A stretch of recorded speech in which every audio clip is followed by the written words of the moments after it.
Hello, Will Thunder Talks here again with another video. Today I'm going to reflect on a recent experience I had while away. I went to the wonderful European country of Austria, the capital city, Vienna. That is where I was, that is what I was doing. And for those of you who don't know, Vienna is home to a lot of big intellectual powerhouses in Europe.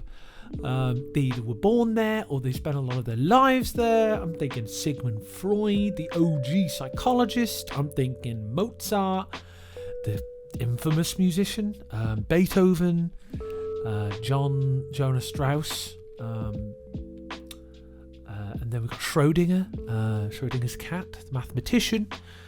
We've got, Hitler was Austrian. I'm not sure if he was from Vienna or not, but a lot of really interesting people.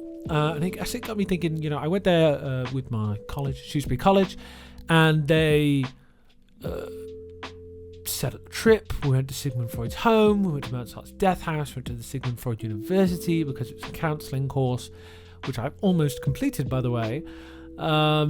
We had the wonderful opportunity of soaking in some of Vienna's culture, some of Vienna's history, the modern Vienna and the historic. And I think there's something about Vienna for me that really taught me something about myself that I think has been in my mind for a long time, but I think really emotionally hit home for me. And it was the fact that environment really shapes how you think.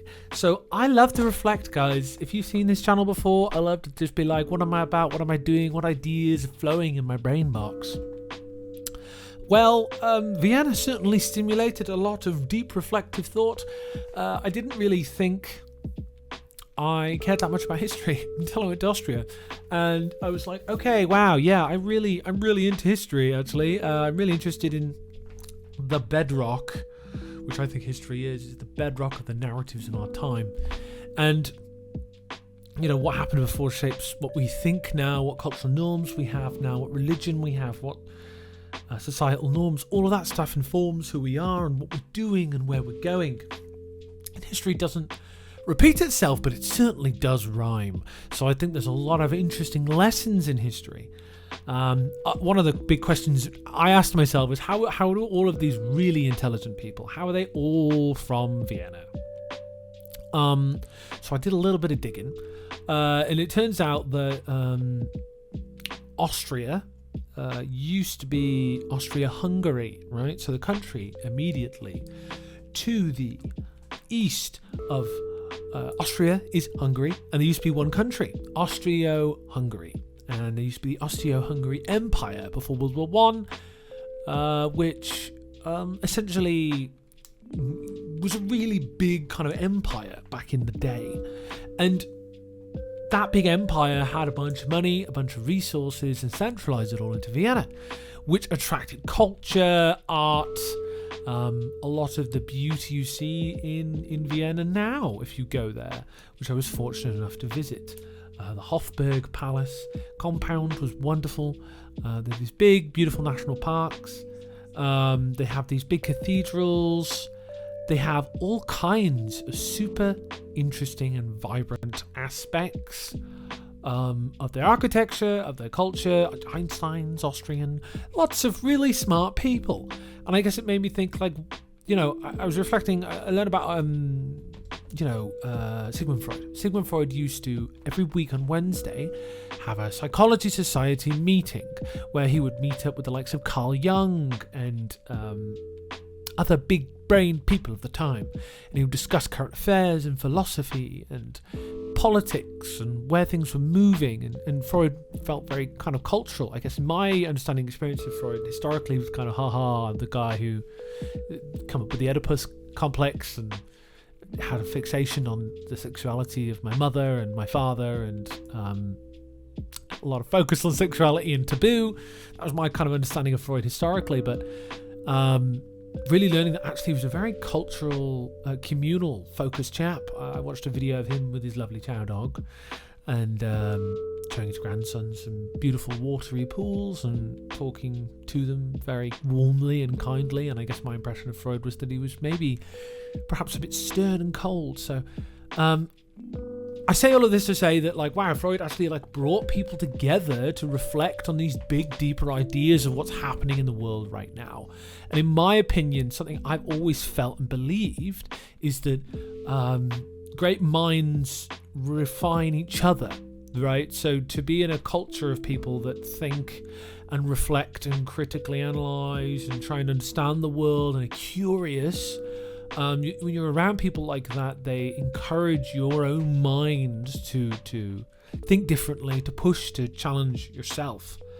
And I think that's something that I'm learning I really crave in my communities, in my environments, and I'm kind of jealous that Freud had that. I'm not jealous of what happened to him in World War II, I think it was, because he's a Jewish man.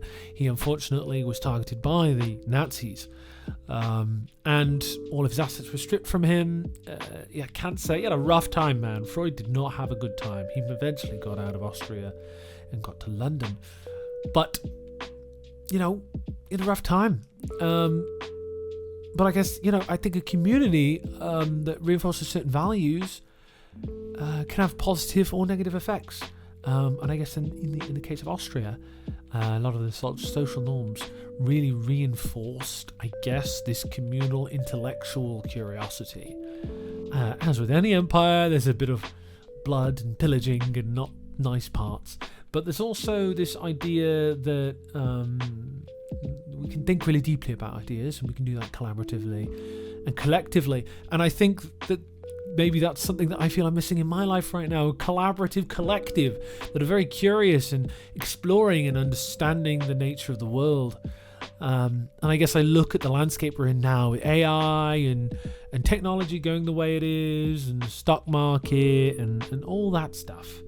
And I think, wow, all of this is stressful and not conducive to, like, me being able to feel deeply, to weave and refine and hone these ideas that kind of sit in the back of my head sometimes, right? And I think technology has been kind of the antithesis of elaborating on, like, deeper ideas and feeling my own experience more deeply and sitting with myself more, right? Which in my opinion is like important if you want to refine and hone deep ideas. You need to sit with yourself. You need an idle mind to float around. Think of Isaac Newton underneath the apple tree. When that apple hit his head, he wasn't trying to sit and tensely think about the nature of gravity. He was inspired by the apple that hit his head because his mind was open to different possibilities. And I think that's how I want to be. I'd love to be able to sit under an apple tree and be like, yeah, man, I'm going to sit here and think about these ideas, or I'm just going to let my mind float where it's got to go. And then I can weave some stuff together and be like, whoa, that's a cool idea. That's interesting. And have space in my mind to have those eureka moments instead of feeling rushed to push harder. That's why I think a welfare state's important. That's why I care about politics. Probably a little bit too much, but I really think it's important to understand the culture and society we're in, to understand certain norms are pushed and encouraged so we can think more and know why we think the way we think. I think that's important to think about. And I guess I was also, again, reflecting a little bit on Freud, and he's a Jewish man. He was a Jewish man, and I guess it made me think, well, what about the Jewish culture encourages these hardworking, intelligent people, right? Say what you want about Jewish people, but I think I would say you can say something about the culture that encourages people to learn, to be learned, to be scholarly, to be business savvy, to attempt to provide services and build agency through having their own businesses, right? Famous Jews, Michael Rosen, freaking Mark Zuckerberg, Sigmund Freud, right? All of these guys were in this culture where, Jack Black from Tenacious D, Jewish.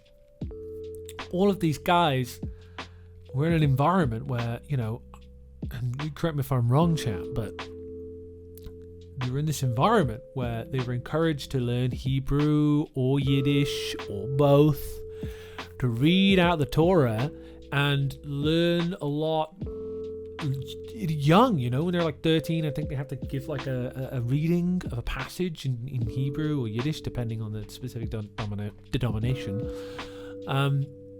I think when you're pushed to be bi or trilingual, just in your culture, and that kind of culture is then dotted all around the world. There are Jewish colonies of people all over Europe anyway. Certainly in the UK, in the Netherlands. I know in Poland there are a really famous kind of group of Jews. The Jewish Quarter in Krakow, for example.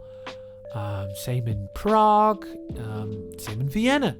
So, there's lots of different types of Jewish people all around the world that have the local culture to contest with, but also a very, very interesting set of their own norms. And I think that contributes to perhaps why they're more inclined to think outside of the box. They are maybe perhaps one of the largest groups of diversity that you could find, because there are all kinds of Jewish people all over the world. And I, for one, like to believe that encourages a certain amount of cognitive growth and sharpness. And it makes me think, wow, man, that culture, there's something to that. There's something to that. Like, I do not, for a second, think, the Jewish people have gone through some horrible things, because they have. They are right now, and they have historically many a time. But what an interesting religion. What an interesting set of cultural norms that seem to coagulate into some of the brightest minds we've ever seen. Talking more like Sigmund Freud and Mark Zuckerberg. Personally, I think Freud's got more going cognitively than Zuckerberg, but that's just me. And then Michael Rosen, he's the meme. What a great combo of people. But that's what I learned about myself in Vienna. That having the right people around you can make your brain box work in different ways and come to interesting, fun ways of looking at the world, or ways that fundamentally change how we think about ourselves. Sigmund Freud come up with the subconscious. Sigmund Freud come up with that. What an interesting contribution to our understanding of self and the mind. Nobody else has done that. But that's where I'm going to leave it today. You've been wonderful. I've been Will. Thank you for coming back. Had a little gap. Here we are, doing it again. Take care of yourself, and I'll see you in the next video. Bye-bye.